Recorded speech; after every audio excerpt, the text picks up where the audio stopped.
एक टाइम था सिंगापुर के हालात पाकिस्तान के हालात से भी बदतर थे। लोग 2 टाइम के खाने के लिए हैरान थे। कारोबार तो जैसे खत्म हो गए थे मुल्क से और लोग बेरोजगार थे। चीजों की कीमतें दिन ब दिन बढ़ रही थी। सिंगापुर में चोरी डकैती आम बन गई थी। चंद पैसों के लिए लोग एक दूसरे को मारने में भी देर नहीं करते थे। कानून नाम का तो कोई चीज ही नहीं था पूरे मुल्क में। सरकारी इदारों पे चोर बैठे थे। रिश्वत के बगैर अवाम का कोई काम अगर हो जाए तो वो खुद को खुशनसीब समझते थे। हर तरफ कचरा, हर तरफ गंदगी। सिंगापुर की 70% आवाम कचरे के ढेर पे झोंपड़ियां लगाकर आबाद थी। सबसे ज्यादा जो चीज मुल्क को तबाह कर रही थी वो थी नशा।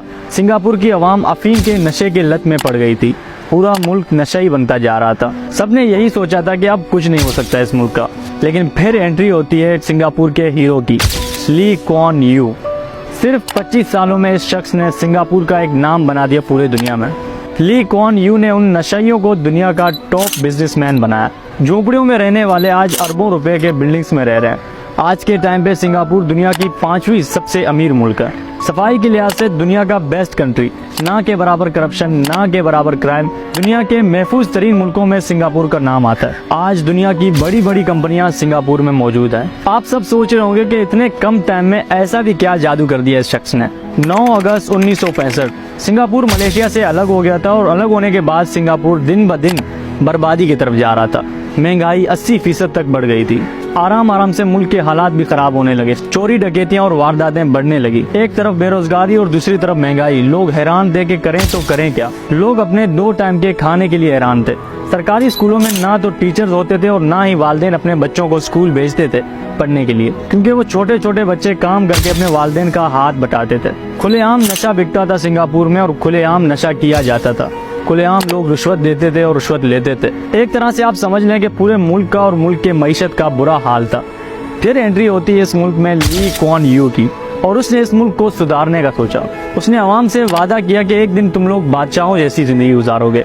तुम्हारे बच्चे बड़े बड़े कंपनियों के सीईओ होंगे। तुम में से हर किसी का अपना घर और गाड़ी होगा और पूरे मुल्क को साफ कर दूंगा। सबसे बड़ी बात, मैं महंगाई खत्म कर दूंगा। ली कुआन यू ने ये कह तो दिया था और करने का जज्बा भी था, लेकिन हैरान था कि करूं तो करूं कैसे। सबसे पहले उसने अपने गवर्नमेंट को सुधारने का सोचा।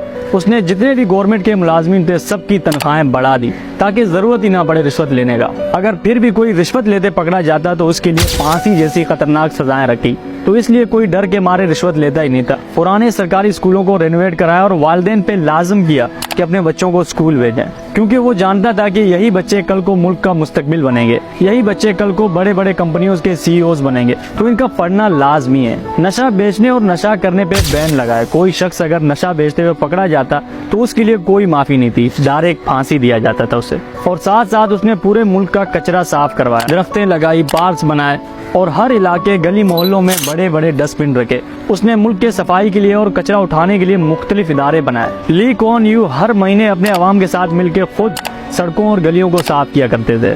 सड़क पर कचरा फेंकने पे बड़े बड़े जुर्माने रखे। किसी की हिम्मत नहीं थी कि सड़क पे कचरा फेंके या सड़क पे थूक सके। यहाँ तक कि उसने चिंगम चबाने पे भी बैन लगाया, क्योंकि लोग चिंगम खा के कहीं भी चिपका देते थे। जरा सोचो यार, किस हद तक बंदा मेहनत कर रहा था अपने मुल्क को साफ करने के लिए और अपने मुल्क को तरक्की याफ्ता बनाने के लिए। उसके सपने तो बहुत बड़े बड़े थे, लेकिन उनको पूरा करने के लिए मुल्क में पैसा नहीं था। मुल्क में गुर्बत बहुत था। मुल्क में पैसा तभी आएगा जब बाहर से लोग सिंगापुर घूमने आए, यहाँ अपना पैसा लगाकर बड़ी बड़ी कंपनीज खोलें। तो उसके लिए उसने नो टैक्स पॉलिसी बनाया कि कोई भी अगर सिंगापुर में अपना कंपनी खोलेगा तो 10 साल तक गवर्नमेंट उससे कोई भी टैक्स नहीं लेगी। और उसने खुद एज अ प्राइम मिनिस्टर जाके दुनिया की बड़ी बड़ी कंपनीज को सिंगापुर इन्वाइट किया कि यहाँ आकर अपनी कंपनीज खोलें। गवर्नमेंट हर तरह से कंपनीज का साथ दे रही थी और उनसे टैक्स भी नहीं लिया जाता था। तो आराम से एक एक करके दुनिया भर की कंपनियां सिंगापुर में खुलने लगी। जब कंपनियां यहाँ आके खुली तो लोगों को काम मिलना शुरू हुआ। आराम से लोगों के बीच गुर्बत खत्म होने लगा और लोग खुशहाल होने लगे। अब बारी थी मुल्क को सजाने की, यानी मुल्क को डेवलप करने की, ताकि दुनिया भर से लोग सिंगापुर घूमने के लिए आए। क्योंकि उस टाइम सिंगापुर किसी खंडर से कम नहीं था। लोगों के कच्चे मकाने थे और आधे से ज्यादा लोग झोंपड़ियों में रहते थे। अब मुल्क साफ तो उसने कर दिया था, बारी थी मुल्क में बड़े बड़े बिल्डिंग्स और घर बनाना, उन झोंपड़ियों वालों को एक बिल्डिंग्स में शिफ्ट करना। तो उसके लिए गवर्नमेंट ने लोगों से उनकी जमीनें खरीदना शुरू किया और उन जमीनों पे गवर्नमेंट ने बड़े बड़े बिल्डिंग्स बनाए और बहुत ही कम कीमत में गवर्नमेंट ने उनको ये घर देना शुरू कर दिया। अगर किसी के पास कैश नहीं होता, पैसे नहीं होते, तो गवर्नमेंट उनको इंस्टॉलमेंट पे यानी किस्तों पे भी घर देते थे।